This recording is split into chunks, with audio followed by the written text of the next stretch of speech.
Pirmoji užduotis. Sprendžiame lygtį. Kubinė šaknis iš x minus 4 lygų 3. Taigi, keliame abi pusės kubu. Kadangi čia yra kubinė šaknis, keliame abi pusės kubu ir gaunu x minus 4, nes kubinė šaknį pakėlus kubu lieka tik pošaknis, lygų 3 kubu, 27. Taigi, x lygų 27 plus 4 ir x lygų 31. Išsprendėm. Šios lygties apibrėžimo sritis yra visi skaičiai, nes po kubinė šaknimi gali būti tiek teigiami, tiek neigiami skaičiai, bet kuris skaičius. Taigi mums net nereikia čia kažkaip ypatingai atsižvelgti į tą apibrėžimo sritį. Uždavinys išspręstas. Antrasis uždavinukas. Reikia mums rasti intervalą, kuriame funkcijos reikšmės yra teigiamos, ir nubraižytas grafikas. Pirmiausiai, pažiūrėkime, yra apribojimas. Nuo minus 180 laipsnių, aš va čia užbrėšiu tokią liniją, nuo minus 180 iki 360 laipsnių. Mums niekur daugiau nereikia žiūrėti, tik tarp šitų dviejų linijų ištai šitą gabaliuką. Funkcijos reikšmės yra teigiamos, jeigu jos yra teigiamos, tai funkcijos grafikas yra virš abscisių ašies, viršo x ašies. Taigi mes matome štai šitą grafiko dalį, jinai yra virš abscisių ašies. Ir galime parašyti nuo 0 laipsnių iki 180 laipsnių. Intervalas nuo 0 laipsnių iki 180 laipsnių. Uždavinys išspręstas. Kiek elementų yra ABC? Jeigu ABC yra aibių A ir B sankirta. Sankirta reiškia bendroji dalis. Pažiūrėkime, štai aibės A elementai ir aibės B elementai. Žiūrime, ką jie turi bendro. Minus 3 čia nėra, 5 va yra, matau penketuką turi bendro, aš jį apibrėšiu, bendras skaičiukas. Toliau žiūriu, šešetuko nėra, septynetuko nėra, aštuonetuko nėra, devynetuko nėra. Taigi, tik penketukas yra bendras elementas. Reiškia, šių aibių sankirtai, priklauso tik penketukas. Vienas elementas. Žinome, kad kubinė šaknis iš 5 padauginta iš 5 laipsnių 3/4 laipsnių rodikliai yra 5x. Reikia apskaičiuoti x reikšmę. Rodiklinė lygtelė.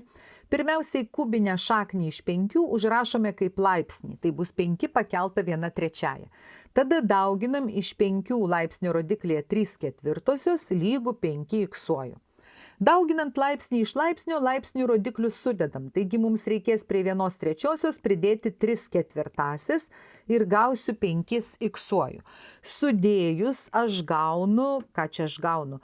4 reiškia 12 pridėti 3 kart 3 9 12 lygų 5x. Gali sudėti tiesiog skaičiuotuvo, aš čia mintinai sudedu. Taigi gaunu 5 laipsnių rodiklyje 13/12 lygų 5 pakelta x. Pagrindai vienodi, reiškia ir laipsnių rodikliai turi būti vienodi. Ir mūsų x yra lygus 13/12. Penktasis uždavinys. Apskaičiuok tangent kvadratu alfa, jeigu mes žinome kosinuso reikšmę. Pirmiausiai, formulių lape, egzamino formulių lape susirandame formulę, kuri susieja tangentą su kosinusu. 1 plus tangent kvadratu alfa yra 1 padalinta iš kosinus kvadratu alfa. Taigi mums bereikia tik tai vietoj kosinus alfa čia įrašyti 2/3, pakelt kvadratu ir apskaičiuoti. Taigi, aš taip ir darau. Rašau 1 plus tangent kvadratu alfa yra lygų. Dabar 1 turiu padalinti iš 2/3 pakeltų kvadratu. Lygų. Nelygu, o tiesiog rašau iš naujo, 1 plus tangent kvadratu alfa lygų, dabar čia galiu suskaičiuoti, apskaičiuojame skaičiuotuvo, arba aš mintinai apskaičiuosiu ir gausiu 9/4, nes 2/3 keliant kvadratu yra 4/9, bet apverčiame, nes daliname 1/4/9, gaunu 9/4 ir norint apskaičiuoti tangent kvadratu alfa, man tiesiog reikia iš 9/4 atimti vienetą. Aš gaunu 5/4. 5/4. Štai 5/4. Šeštasis uždavinys. Mums reikia įvardinti kampą tarp plokštumų ABC ir BSC. Nusispalvinsiu aš tas plokštumas, kad mums būtų truputėlį aiškiau, kokios čia tos plokštumos. ABC, štai čia yra dugno plokštuma, pagrindo plokštuma, O BSC yra štai šita šoninė plokštuma. Kampo tarp plokštumų didumas yra matuojamas tiesinio kampo didumu. Tai yra, mes turime į bendrą šitų plokštumų briauną, bet štai šitą briauną BC, nubrėžti statmenis abiejose plokštumuose. Kadangi čia yra tetraedras lygiakraščiai trikampiai, tai statmenys sutaps su pusiau kraštinė. Va, štai čia. Ir mūsų ieškomas kampas bus štai šitas kampas. Mes galime užrašyti, kad tai yra kampas AMS. Įvardinom ieškomą kampą. Tomas ir Domas po vieną kartą šauna į taikinį. Tikimybė, kad pataikys Tomas lygi 0,1. Aš užsirašau, tikimybė, kad Tomas pataikys, štai šitą įvykį taip įvardinu, yra 0,1. Tada tikimybė, kad Tomas nepataikys, aš iš vieneto atimu 0,1 ir gaunu 0,9. Štai Tomas nepataikys. Tikimybė, kad pataikys Domas, yra 0,6. Mūsų klausia, kokia tikimybė, kad Tomas nepataikys, tai yra vat štai čia, o Domas pataikys, tai yra štai čia. Mums reikia tiesiog sudauginti šias dvi tikimybės, 0,6 kart 0,9 bus 0,54 ir įrašau atsakymą. 8. uždavinys. Reikia ištraukti šaknį va iš šio dvinario kvadrato. Mes žinome, kad kai traukiame šaknį iš kvadrato, mes turime gauti teigiamą skaičių, todėl rašome modulio ženklą. 3 minus 4 šaknis iš 2 modulių. Dabar paanalizuokime po modulio ženklų skaičius teigiamas ar neigiamas. Čia 4 aš dauginu iš šaknies iš 2. Šaknis iš 2 yra daugiau negu 1, kažkur 1,4. 4, kai padauginsiu iš to 1,4, bus tikrai daugiau negu 4. Iš 3 atimu didesnį negu 4 skaičių, reiškia gaunu neigiamą. Taigi, man reikia pakeisti šį skaičių į teigiamą. Priekį parašau minuso ženklą ir dabar, vat štai taip, atskleidžiu -3 plus 4 šaknis iš 2. Sąlygoje pasakyta, kad aš turėjau gauti A plus šaknis iš B. Tai čia A plus, tai yra ne šaknis iš B, o B šaknų iš 2. Taigi matau, kad mano koeficientas A yra lygus -3. B būtų lygu 4. Na, o A lygu -3. Taip ir įrašau į atsakymą. Reikia suprastinti reiškinį su logaritmais. Logaritmas pagrindu 2 skaičiaus 6 plus 3 logaritmai pagrindu 2 skaičiaus 6. 1 logaritmas plus 3 tokie patys logaritmai iš viso bus 4, tokie patys logaritmai pagrindu 2 skaičiaus 6. Ir aš žinau, kad tai turi būti lygu pagal sąlygą logaritmas pagrindu 2 skaičiaus m. Kas čia man dabar kliūna? Kliūna vat šitas ketvertukas, jeigu jo nebūtų, bet aš žinau, kad pagal logaritmo savybę galiu iškelti čia tą ketvertuką kaip laipsnio rodiklį. Taigi gaunu logaritmas pagrindu 2 6 ketvirtuoju lygu logaritmas pagrindu 2m. Ir kągi aš gavau? Gavau, kad m yra 6 ketvirtuoju. 6 ketvirtuoju yra 1296. Suprastinsim reiškinį su tangentais. Pirmiausiai pažiūrim ir prisimenam, kad 180 laipsnių yra funkcijos tangent x periodas. Todėl aš galiu tos laipsnius tiesiog atmesti. Pavyzdžiui, būtų tangentas 180 laipsnių plus x, tai yra tas pats, kas tangentas x. Jeigu tangentas yra ten 2 kartus po 180 laipsnių, arba 3 kartus, arba 4 kartus, aš taip pat galiu parašyti tiesiog tangentą x. Tai žinodami, va čia paanalizuojam šitą skaičių. Šitas skaičius yra 3 kart 180 laipsnių. Reiškia, tai yra taip pat periodas, aš galiu atmesti. Atmetu periodus, gaunu tangent alfa plus tangent, atmetus periodą, nepamirštu minusiuko, minus alfa. Na, o tada žinau, kad tangentas yra nelyginė funkcija, minusiuką aš galiu iškelti į priekį, tangent alfa minus tangent alfa yra lygu 0. 11 uždavinys. Dabar jau prasideda tie uždavinukai, kur reikės pačiam ir įsivertinti. Pirmiausiai, mums reikia apskaičiuoti funkcijos reikšmę taške -1. Tai mes tiesiog vietoj x-iuko įsirašome -1. Bus 2 laipsnėje -1 ir -4. Tai yra 2 -5 arba 1/32. Atsakymas yra 1,32 ir gauname pirmą savo taškiuką už teisingą atsakymą.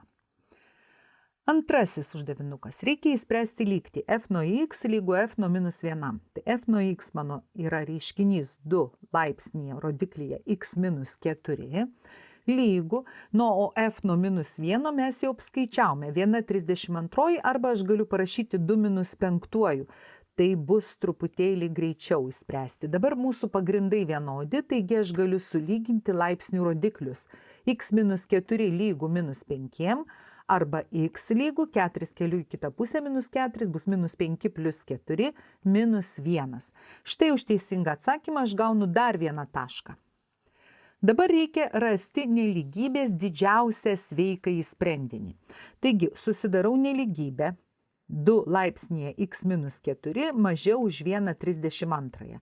Aš jau žinau, kad 1,32 tai yra 2 minus 5. Dabar pagrindai didesni už 1, galiu tiesiog sulyginti laipsnių rodiklius. X minus 4 mažiau už minus 5 arba x mažiau už minus 1. Taigi mano nelygybės sprendiniai bus visi skaičiai nuo minus begalybės iki minus 1. Na, bet mums reikia pačio didžiausio sveikojo sprendinio. Minus 1 nėra šios nelygybės sprendinys, nes nelygybė va čia yra griežta. Taigi, didžiausias sveikas sprendinys bus minus 2. Atsakymas minus 2. Už šią dalį gauname 2 taškiukus. Vienas už teisingai įspręstą nelygybę, o dar vienas už teisingai surastą didžiausią sveikąjį sprendinį. Viso už uždavinį 4 taškai. Įspręsime trigonometrinę lygtį. Pažiūrėję į formulių lapą, mes matome šios lygties bendrąjį sprendinį. Jeigu yra lygtis kosinus x lygu a, jos bendrasis sprendinys formulio lape parašyta yra plius minus ark kosinus a plus 360 laipsnių k, kai k priklauso z. Štai. Tai pagal šią formulę ir užrašysime šios lygties bendrąjį sprendinį. X lygu bus plius minus ark kosinus minus šaknis iš 2 dalinta iš 2 plus 360 laipsnių k. Ir mūsų k yra bet kuris sveikas skaičius. Ar kosinus minus šaknis iš 2 dalinti iš 2 mes galime apskaičiuoti šitą reikšmę skaičiuotuvu ir gausime x lygu plius minus 135 laipsniai plus 360 laipsnių ir kart k. Na ir gauname mūsų pirmąjį taškiuką už teisingai užrašytą bendrąjį sprendinį. Dabar mums reikia sprendinius intervale nustatyti. Tai čia labai nepatogu skaičiuoti su tuo plius minus, aš parašau kaip 2 atskirus sprendinius. Vienas minus 135 laipsniai plus 360 laipsnių k, o kitas bus mano x lygu plus 135 laipsniai plus 360 laipsnių k. Dabar vietoj k aš galiu paimti bet kokį sveiką skaičių, pradedu nuo 0, kadangi mano intervalė yra teigiami skaičiai, kai k lygu 0, tai tada štai šis pirmasis sprendinys, čia jeigu vietoj k rašysiu 0, 360 kart 0 bus 0, gaunu x lygu minus 135 laipsniai. Mums netinka. Mums netinka todėl, kad šios skaičiaus nėra šiame intervale.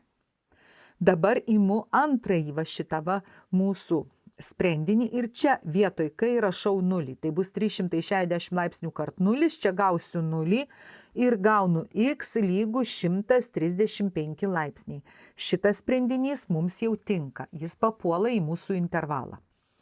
Dabar imu dar vieną didesnę k reikšmę, kai k lygu 1, čia statau vienetą, bet į šitą lygtelę vietoj k. Ir gaunu minus 135 laipsniai plus 360 laipsnių kart 1, tai yra 360 laipsnių.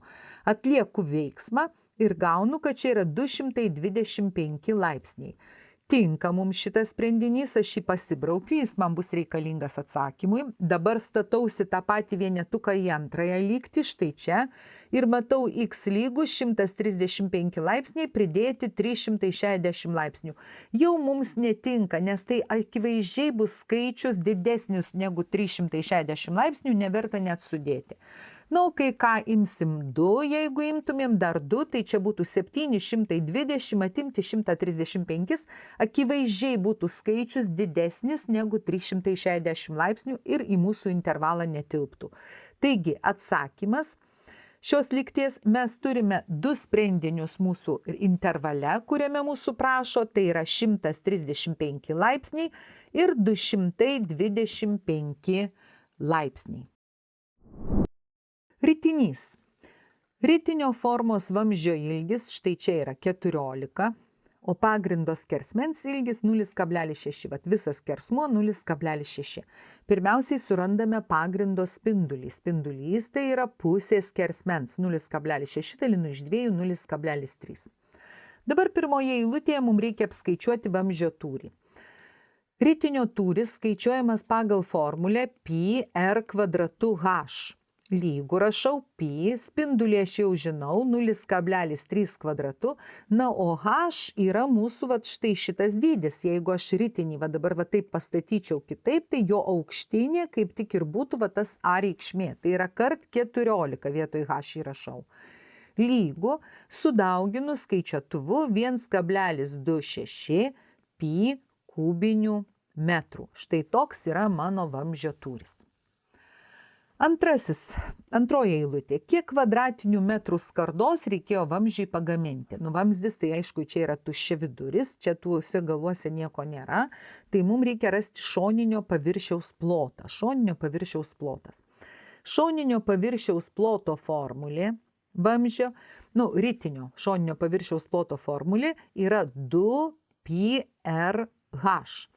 Taigi aš tiesiog galiu įsirašyti, kad turiu 2 padauginti iš pi, padauginti iš r 0,3 ir kart h kart 14. Sudauginu ir gaunu 8,4 pi kvadratinių metrų. Neprašo mūsų suapvalinti nieko, tai mes tiesiog taip ir paliekam tą atsakymą.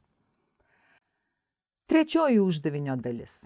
Kiek kartų padidės vamzdžio tūris, jei jį pailginsim 8 kartus, reiškia dabar jau ilgis būtų nebe 14, bet 14 kart 8. O pagrindo spindulį sumažinsim 2 kartus, taigi pagrindo spindulys jau būtų ne 0,3, bet 0,15. Šį uždavinį galime spręsti iš naujo suskaičiavę to kito pakeisto kūgio tūrį. Tai yra vietoje r jau įsirašę 0,15, o vietoje h 14 kart 8. Bet aš padarysiu šiek tiek kitaip. Kadangi nenoriu ilgų skaičiavimų, aš tiesiog skaičiuosiu dabar pakeisto to ritinio tūrį pagal formulę.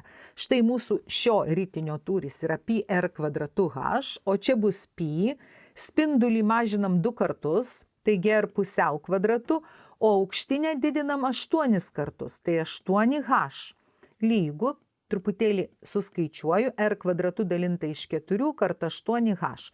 8 su 4 prastinasi ir gaunu πr² ir kart 2. Taigi aš aiškiai matau, kad mano ritinio tūris štai šito yra lygiai 2 kartus didesnis už buvusio ritinio tūrį. Taigi atsakymas tūris padidės 2 kartus. Štai. Galėjau ir neskaičiuoti to naujo jau ritinio tūrį. Dabar taškai. Už pirmą dalį užgautą teisingą atsakymą 1 taškas, už antrą dalį taip pat 1 taškas, na, o trečioji dalis 2 taškai. 1 taškas yra arba už teisingą sprendimo būdo pasirinkimą, arba tokį, kaip aš čia padariau, tokio reiškinio sudarimą, arba jeigu jūs pasirinkote tiesiog apskaičiuoti to didesnio ritinio tūrį, tai už to tūrio apskaičiavimą. Ir antrasis taškas yra užgauta teisingą atsakymą. Reiškia 1 taškas čia, 1 taškas čia. Iš viso 2 taškai už trečią dalį arba 4 taškai už visą uždavinį. Aritmetinės progresijos pirmasis narys lygus 9, o 8 37. Apskaičiuok progresijos skirtumą. Mes žinome, kad mūsų 8 narys yra prie pirmo nario, turiu 7 kartus pridėti d. Įsirašau vietoje 8 nario 37, vietoje pirmojo nario 9 ir gaunu 37 lygų 9 plus 7d. Iš čia 7d bus iš 39 atimsiu 7, 28 ir d gaunu lygų 4. Štai aš radau progresijos skirtumą. Atsakymas 4. Dabar B eilutė. Mums sako, kad parodyk, kad progresijos n-tojo nario formulė yra štai tokia. 5 + 4n. Kągi aš darau? Aš pasiimu bendrojo nario formulę. AN yra lygu A1 + n-1d. Ir įsirašau visus reikiamus dydžius. AN lygu pirmasis narys yra 9 + n-1, o D skirtumas mano yra 4. Atsiskleidžiu skliaustelius 4n-4, sutraukiu panašiuosius narius 5 + 4n. Štai gavau lygiai tokią, kokią turėjau gauti. Taigi parodyta. Na ir dabar klausia, kiek progresija turi narių mažesnių už 117. Aš pareikalausiu, kad jos n-tasis narys būtų mažesnis už 117. Taigi sprendžiu nelygybę. 5 + 4n vietoj n-tojo nario mažiau už 117. Persikeliu penketuką į kitą pusę, iš 117 atimu 5, 112. Na ir padalinu iš 4. Kiekgi čia bus? 112 dalinta iš 4, 2 kart 4, 8, atimu 3, 32, 32 dalinta iš 4, 28. Reiškia, paskutinis narys, kuris yra mažesnis už 117, šio nario numeris turi būti mažesnis už 28. Taigi, tokių narių yra 27. Atsakymas, progresija turi 27 narius, mažesnius už 117.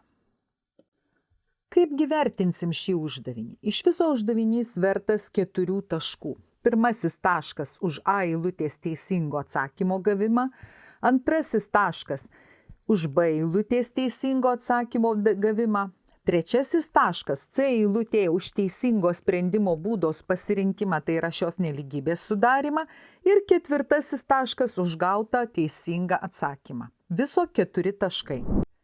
Štai toks uždavinukas. Reikia nustatyti duotųjų funkcijų apibrėžimo sritis. A eilutėje mes turim šaknies funkciją ir žinom, kad pošaknis visada turi būti teigiamas, didesnis arba lygu už 0. Taigi mes imame ir sprendžiame nelygybę. -x daugiau arba lygu už -3 arba x mažiau arba lygu už 3. Reiškia, mano apibrėžimo sritis yra štai tokia. X priklauso intervalui nuo minus begalybės iki 3 įskaitant. Šis uždavinukas vertas 2 taškų. Pirmasis taškas už teisingą nelygybės sudarimą, antrasis už gautą teisingą atsakymą. B eilutėje jau turim logaritminę funkciją. Po logaritmų esantis reiškinys būtinai privalo būti teigiamas. Įskaidau daugikliais 5 - x, 5 + x daugiau už 0. Ir dabar reikia pasirinkti kažkokį tai sprendimo būdą. Čia galima įvairiais būdais. Galima grafiškai, galima sudaryti nelygybių sistemas. Aš spręsiu intervalų metodu. Taigi, nusibrėžiu skaičių tiesę, atidedu skaičiukus -5 ir 5 ir nustatau štai šio reiškinio ženklus. Pavyzdžiui, čia paimsiu nuliuką iš viduriuko kažkokį skaičiuką 5, atimti 0, 5, 5 pridėti 0, 5, 5 kart 5, 25, skaičius teigiamas. Čia galiu paimti, tarkim, šešetuką arba 10, pavyzdžiui, 5 atim 10 -5, 5 pridėti 10, 15, -5 kart 15 gausiu sandaugą neigiamą. Na ir čia paėmus taip pat kažkokį skaičių, tarkim, -6, gausiu sandaugą neigiamą. Kadangi mūsų prašo daugiau už 0, mūsų prašo teigiamų reikšmių, tai yra vat štai šitas intervalas. Ir mano funkcijos G apibrėžimo sritis x priklauso intervalui nuo -5 iki 5. Šis uždavinukas vertas 3 taškų. Pirmasis taškas yra už teisingą nelygybės sudarimą. Antrasis taškas už teisingą sprendimo būdo pasirinkimą. Aš pasirinkau intervalų metodą, gali pasirinkti kažkokį kitą metodą šiai nelygybei spręsti.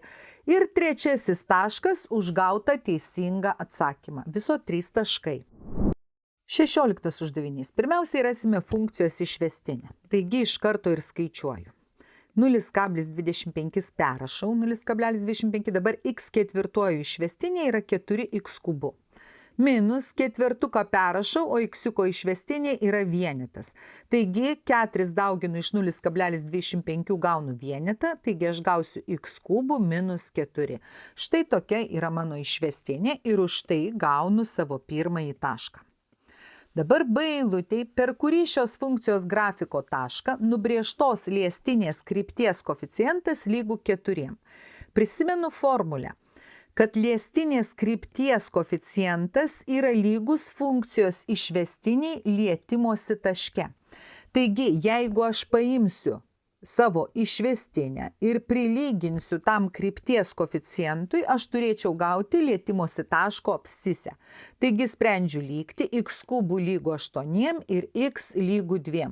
Taigi atsakymas mano šio taško abscisė yra x lygu 2. Na, už šį uždavinį aš gaunu 2 taškus. Pirmasis taškas už tai, kad teisingai prisiminėm štai šią taisyklę ir sudarėm lygtį. Antrasis taškas yra už teisingą gautą atsakymą. 17 uždavinys. Turime funkciją štai tokią, reikia nustatyti, ar ji lyginė, ar nelyginė, ar nei lyginė, nei nelyginė, galbūt. Kągi mes žinome? Žinome, kad jeigu funkcija nelyginė, galioja štai tokia taisyklė. F nuo minus x yra minus f nuo x. Taigi aš imu ir į funkciją vietoj x-iuko visur įrašau minus x. Bus minus x kubu, plus ir vėl vietoj x-iuko įrašau minus x. Dabar apskaičiuoju, gaunu minusą keliant kubu, tas minusas lieka, tai čia pasidaro plus x kubu atimti x. Na ir dabar minusą išsikeliu prieš skliaustelius ir gaunu minus x kubu plus x. Tai mano skliausteliuose, vat štai čia yra mano funkcija f nuo x. Tai gaunu minus f nuo x. Kągi aš gavau, kad f nuo minus x yra tas pats, kas minus f nuo x. Šita lygybė yra teisinga. Taigi atsakymas funkcija nelyginė. Štai. Uždavinukas vertas 2 taškų. Pirmasis taškas už teisingą sprendimo būdo pasirinkimą. Tai yra užrašymą, kad arba savybę turim užrašyti, arba čia įrašyti viską. Ir antrasis mūsų taškas už tai, kad mes padarėme teisingą išvadą. Užrašėm, kad funkcija nelyginė. B eilutė. Reikia apskaičiuoti taškų, kuriuose funkcijos grafikas kerta OX ašį koordinates. Funkcijos grafikas kirso x ašį, kai funkcijos reikšmė bus lygi 0. Taigi mums reikia įspręsti štai tokią lygtį. Aš išsikeliu minus x prieš skliaustus, x kvadratu minus 1 lygu 0. Iš čia gaunu, kad arba x lygus 0, arba x kvadratu minus 1 lygus 0. Iš čia x kvadratu lygu 1, arba x lygu 1 ir x lygu minus 1. Taigi aš gavau net 3 taškus, kuriuose mano grafikas kerta OX ašį. Turiu užrašyti visų šitų taškų koordinates. Tai koordinates tai reiškia abi koordinates ir x ir y. Taigi rašau atsakymą. Pirmasis taškas, jo abscisė vienetas, ordinatė 0, nes ten kerta ašį. Antrasis taškas, abscisė vienetas, ordinatė taip pat 0. Trečiasis taškas, abscisė 0 ir ordinatė 0. Visos ordinatės 0, todėl kad tuose taškuose grafikas kerta ašį, o x ašį. C eilutė. Dar nepasakiau įvertinimo, tai dabar pasakau. B eilutė taip pat verta 2 taškų. Pirmasis taškas už teisingą sprendimo būdo pasirinkimą, tai yra šitos lygties sudarimą. Na, antrasis už gautą teisingą atsakymą. C eilutė. Mums pasako, kad šios funkcijos išvestinė yra štai tokia. Reikia rasti kritinius taškus. Tai mes turime atsiminti, kad kritiniai taškai tai yra taškai, kuriuose išvestinė yra lygi 0. Taigi mums reikės išspręsti lygtį minus 3x kvadratu plus 1 lygus 0. Tai čia minus 3x kvadratu lygu minus 1, x kvadratu lygu 1/3. Šią lygtį įsprendę gaunam 2 sprendinius. Pirmasis x-iukas bus šaknis iš 1/3, o antrasis bus minus šaknis iš 1/3. Taigi gavom tuos kritinius taškus. Uždavinys vertas taip pat 2 taškų. Pirmasis taškas už teisingą sprendimo būdo pasirinkimą, tai yra lygties sudarimą. Antrasis taškas už gautą teisingą atsakymą. Na ir D eilutėje mums reikia nustatyti šios funkcijos didėjimo intervalą arba intervalus, jeigu jų yra daugiau. Kadangi mes jau žinom kritinius taškus, štai tuos x lygų šaknis iš 1/3 ir x lygų minus šaknis iš 1/3, tai mes galime iš karto atsidėti skaičių tiesėje šios kritinius taškus, minus šaknis iš 1/3 ir šaknis iš 1/3. Na štai, ir dabar mes turime nustatyti išvestinės ženklą štai šituose visuose intervaluose. Tada mes žinosim, kur mūsų funkcija didėja ir kur mažėja. Lengviausiai nustatyti štai šitam intervale. Nuliuką paimu ir statausi į išvestinę. Aš taip ir užrašysiu. Į išvestinę įsirašau 0.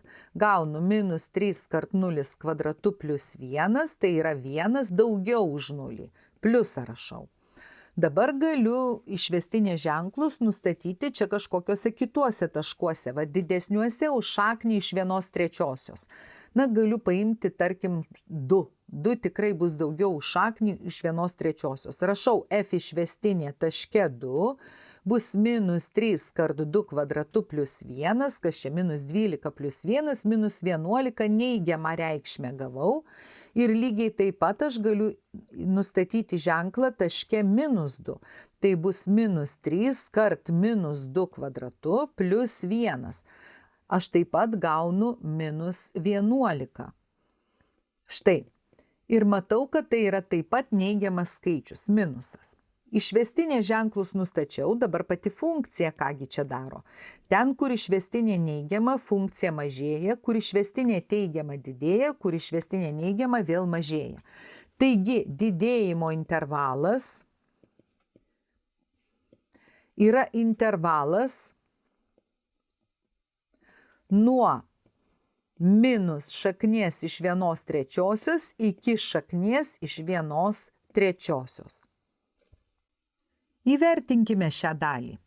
Pirmasis taškas mums už teisingą sprendimo būdo pasirinkimą ir išvestinės ženklo bent viename intervale nustatymą, tai yra už tai, kad jūs atidėjot kritinius taškus ir nusprendėt apskaičiuoti išvestinį ženklą. Ir apskaičiavot nors vienam intervale teisingai. Pirmasis taškas, na, o antrasis taškas už teisingą atsakymą. Įspręskime štai tokį smagų uždavinuką. 5 vaikinai, Arnas, Matas, Vilius, Titas ir Tadas sėda ant ilgo suolo.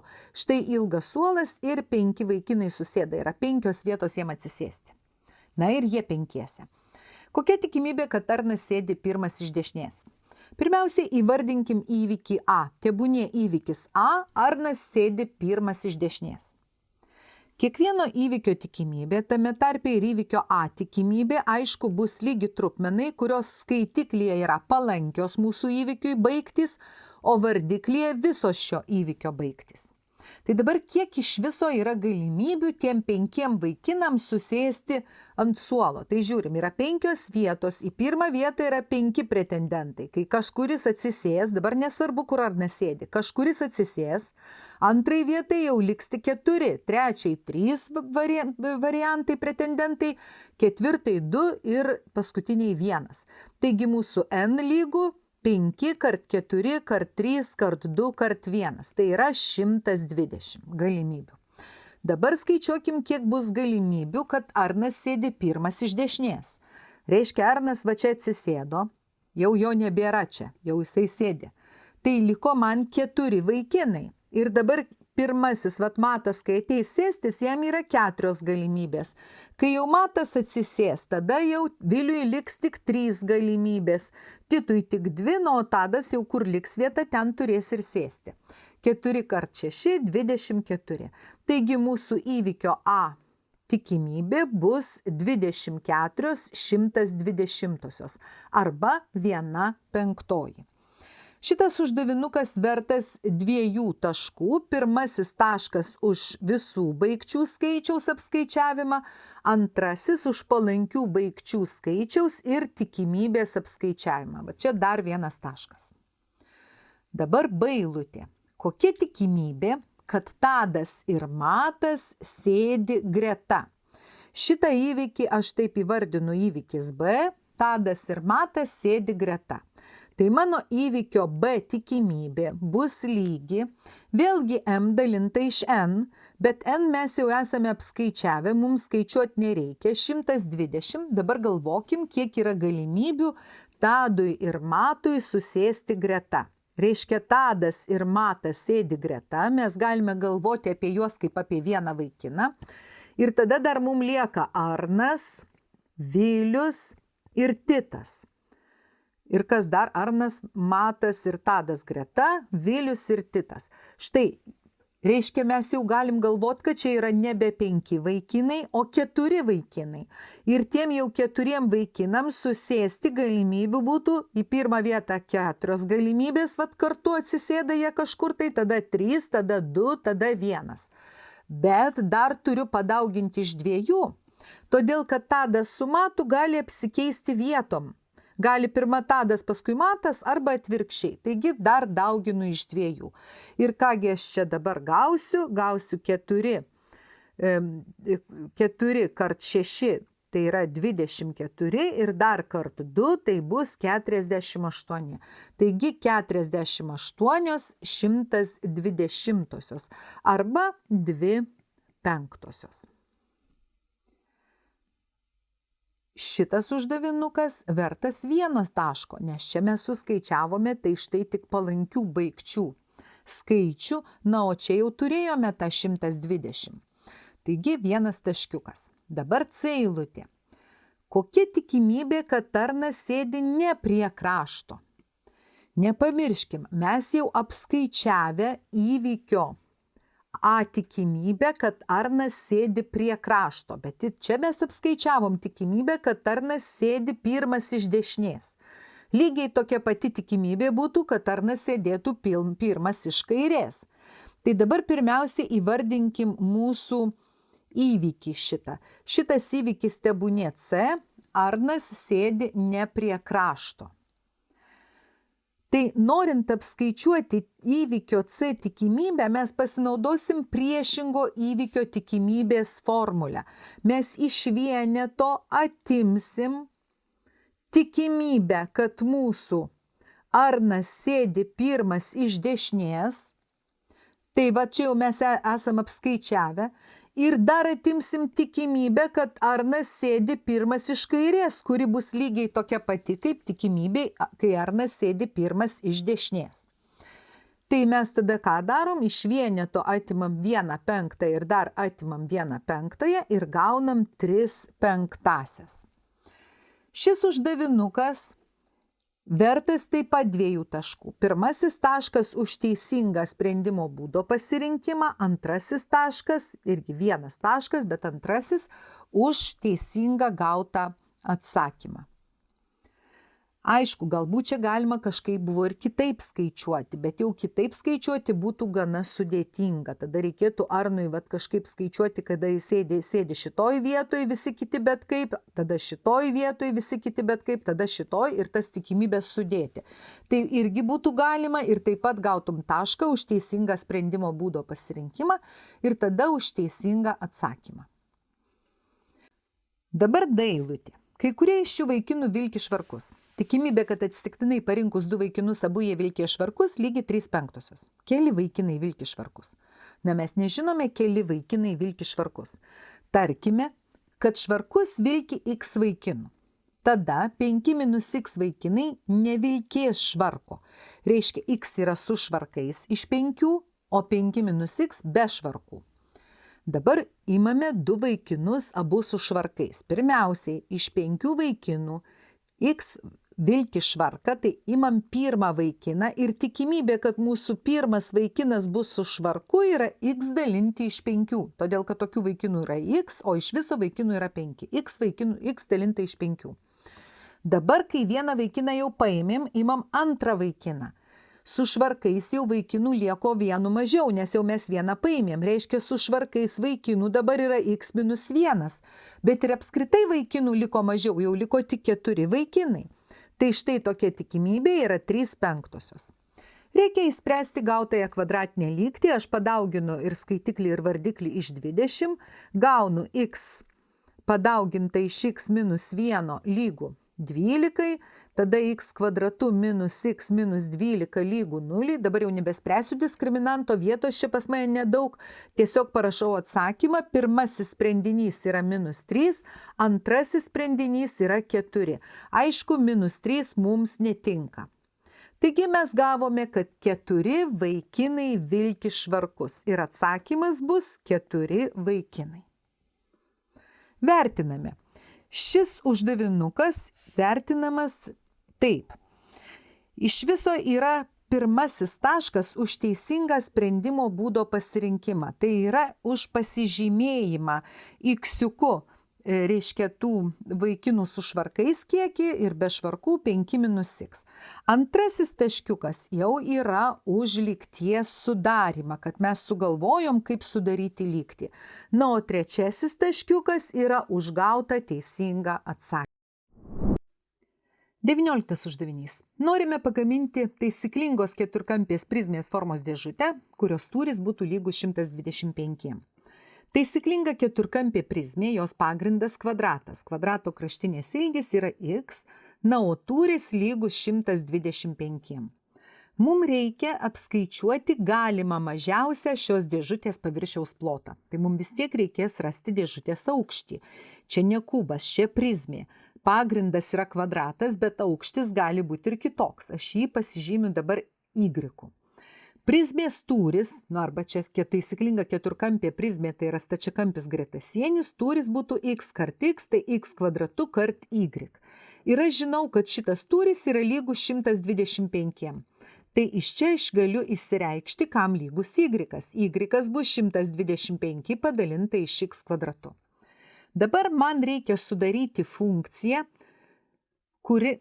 su kuria galėčiau apskaičiuoti mažiausia dėžutės paviršiaus plotą, s nuo x, paviršiaus ploto funkcija.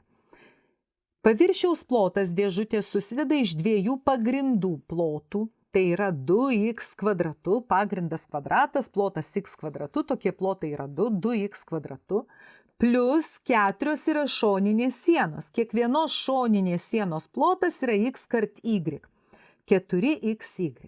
Lygu 2x kvadratu plus 4x ir vietoj y aš įrašau 125 padalinti iš x kvadratu. Dar truputėlį suprastinu ir gausiu, kad mano funkcija s nuo x yra lygi 2x kvadratu plus 4 kart 125, tai kiek čia 400 bus 500 ir padalinta iš x. Štai tokia mano funkcija s nuo x. Mums reikia mažiausia rasti galimą šios funkcijos reikšmę. Tai aš turiu skaičiuoti išvestinę. Išvestinė yra 4x. Dabar čia aš galėčiau taip persirašyti tą funkciją, kad lengviau būtų suskaičiuoti išvestinę, parašyti, kad čia yra plus 500 kart x minus 1. Tada matosi labai gerai, kaip išvestinę skaičiuoti. Minus 500, minus vienetukas šoka į priekį ir x minus kvadratu lieka. Minus 1 atimti 1 minus kvadratu. Taigi aš dar kartą užrašau išvestinę šiek tiek gražiau. Yra 4x minus 500 padalinta iš x kvadratu. Kad rasti minimumo arba maksimo tašką, mes išvestinę turim prisilyginti nuliui. Taigi aš prisilyginu išvestinę nuliui. Štai persikeliu į kitą pusę, čia parašau 4x dalinta iš 1, kad galėčiau pritaikyti pagrindinę proporcijos savybę. Štai taip, x kvadratu sudauginu 4x kubų lygų 500, x kubų yra 125 ir x yra lygų 5. Štai aš gavau tašką, kuris yra kritinis taškas, bet mes dar nežinom, čia minimumo taškas ar ne minimumo, koks tai yra taškas. Mums reikia nustatyti. Pirmiausia, įsiaiškinkime, koks tas x. Aišku, jis yra teigiamas. Ar jis mažesnis už kažką? Nu, sunku pasakyti. Iš tikrųjų, jis galėtų būti kiek norima mažas, kuo mažesnis x, tuo didesnis y. Tai aš manau, kad mes ribos viršutinės šitam x-ui neturim. Tiesiog jisai yra teigiamas skaičius. Taigi nusibraižom savo ašį ir atidedam 0, nes tai yra apibrėžimo sritis. Čia mes analizuosime išvestinę, čia bus pati funkcija. Ir atidedam savo kritinį tašką, tašką 5. Dabar mums reikia nustatyti išvestinės reikšmę štai vienam intervale ir kitam, kad mes galėtumėm pasakyti, ar mūsų, reiškia, išvestinė teigiama ar neigiama. Taigi aš įstatinėju į išvestinę nuo 0 iki 5 galiu įrašyti vienetą ir žiūriu. Va čia įrašau 4 kart 1 4, atimt 500 dalinta iš vieneto. Oi, iš 4 atimti ten 500, aišku, skaičius bus neigiamas. Taip ir parašau, net neskaičiavau tiksliai. Dabar išvestinę skaičiuoju, tarkim, taške 10. Ir ką aš čia gausiu? Gausiu, va, 4 kart 10 bus minus 500 padalinta iš 10 kvadratų iš 100. Iš 40 atimti 5. Aišku, teigiamas skaičius. Taigi čia gavau minusiuką, čia pliusiuką. Čia mano funkcija mažėja funkcijos reikšmės, čia funkcijos reikšmės didėja. Čia yra mano minimumo taškas.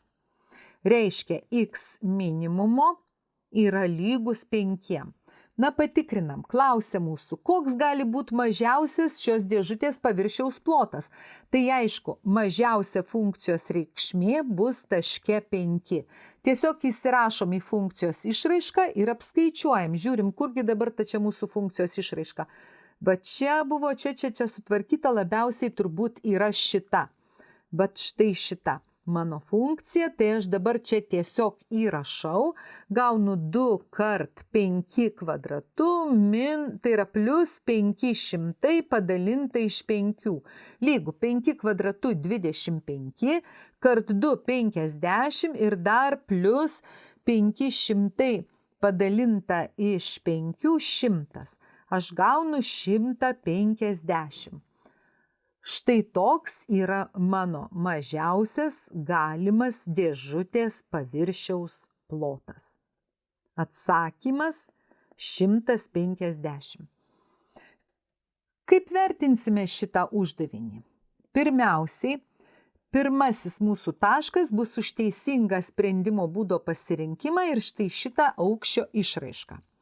Antrasis taškas už teisingą funkcijos sudarymą. Vat štai čia mano antrasis taškas. Rašau geriau 1, nes tai yra vienas taškas, antrasis, bet 1. Trečiasis taškas už išvestinės gerą teisingą radimą. Štai dar vienas taškas. Ketvirtasis taškas už kritinio taško radimą.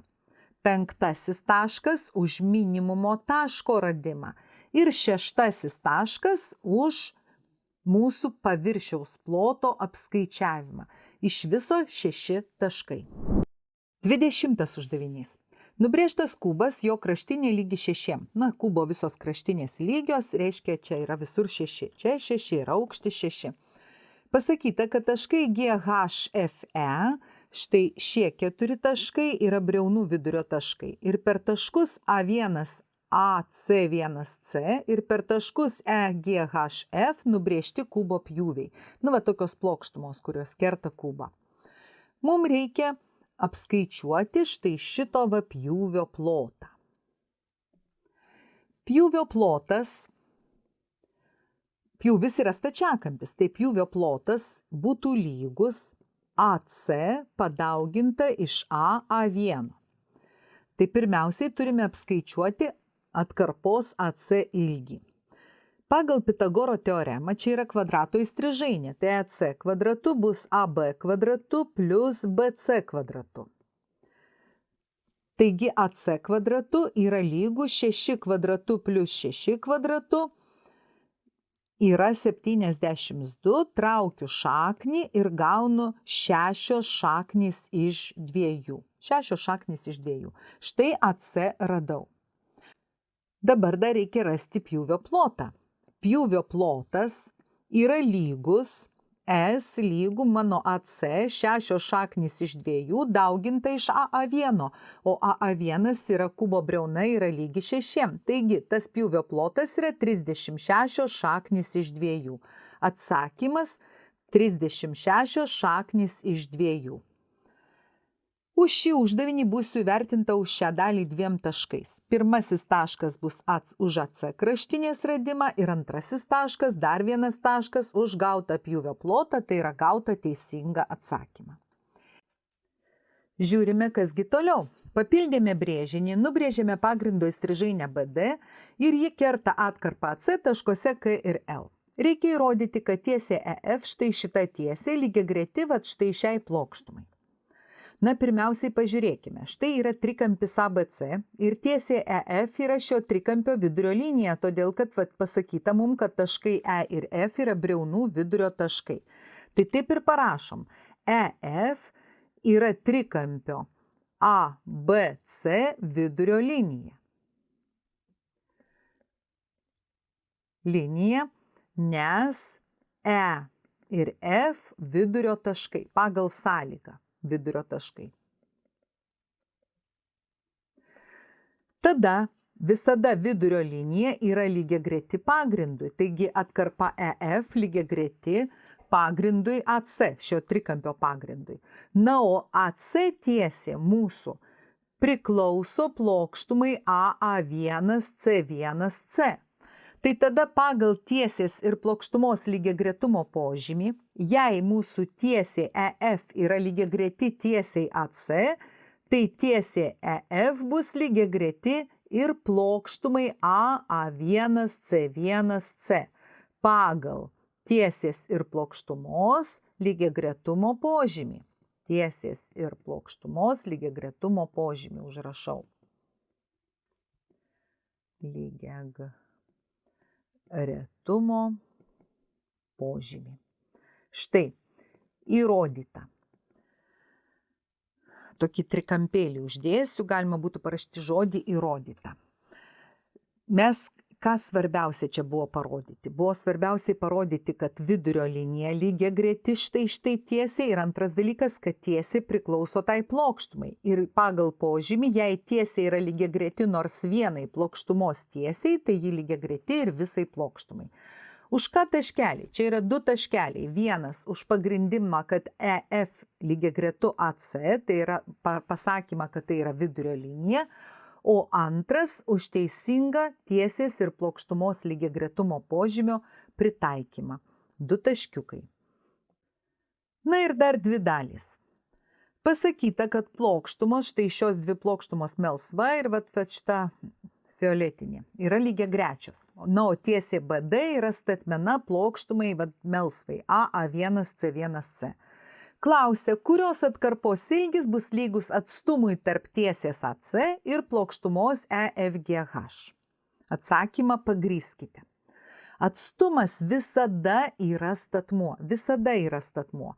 Mums pagal sąlygą BD yra statmena mano plokštumai A1, C1C.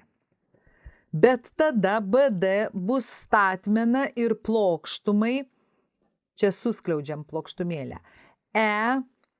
EHGF, nes tos plokštumos yra lygiagrečios. AA1C1C plokštuma yra lygiagreti plokštumai EHGF. Tiesiai lygiagreti plokštumai vienai ir lygiagreti, tiesiai statmena vienai plokštumai ir statmena kitai plokštumai, nes tos plokštumos yra lygiagrečios. Taigi, BD yra bendras statmuo. Štai. Na ir todėl šios bendros statmens atkarpos KL ilgis ir bus ieškomas atstumas. Štai, KL yra mūsų ieškomas atstumas.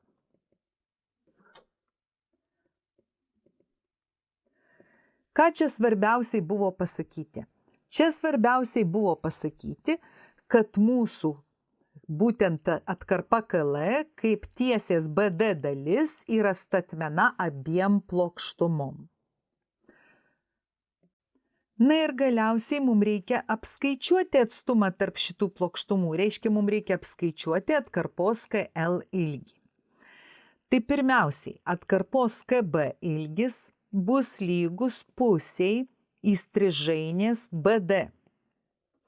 Įstrižainę BD mes jau esame suskaičiavę, nes mūsų įstrižainės BD ilgis lygus įstrižainės AC ilgiui ir lygus 6 šaknis iš 2. Nu, kvadrato įstrižainės yra lygios, ar ne? Taigi, čia galima ir parašyti skliausteliuose kvadrato įstrižainės lygios.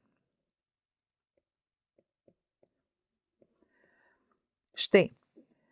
Taigi, mūsų atkarpėlės KB ilgis bus 1/2 kart 6 šaknis iš 2, tai 3 šaknis iš 2. Dabar atkarpėlės KL ilgis bus lygus pusiai atkarpėlės KB ilgio. Tai yra bus 3/2 šaknis iš 2. Kodėl? Na, todėl, kad mūsų galima čia pagrįsti, nors čia neprašo pagrįsti, tai galima ir nepagrįsti, tiesiog gauti teisingą atsakymą. Bet jeigu reikėtų pagrįsti, mes turėtumėm pasakyti, kad štai šitie trikampiai panašūs ir panašumo koeficientas 2, nes čia yra vidurio linija, taigi šių atkarpų santykis taip pat bus 2. Nu, kadangi mūsų neprašo pagrįsti, tai užtenka tik tiek. Dabar taškeliai. Štai už šitą C dalį 1 taškas už pagrindimą ir 2 taškas už teisingą atsakymą. Tai yra nurodymą, kad tai yra būtent atkarpos KL ilgis. Na, o D eilutėje 1 taškas už teisingą atsakymą.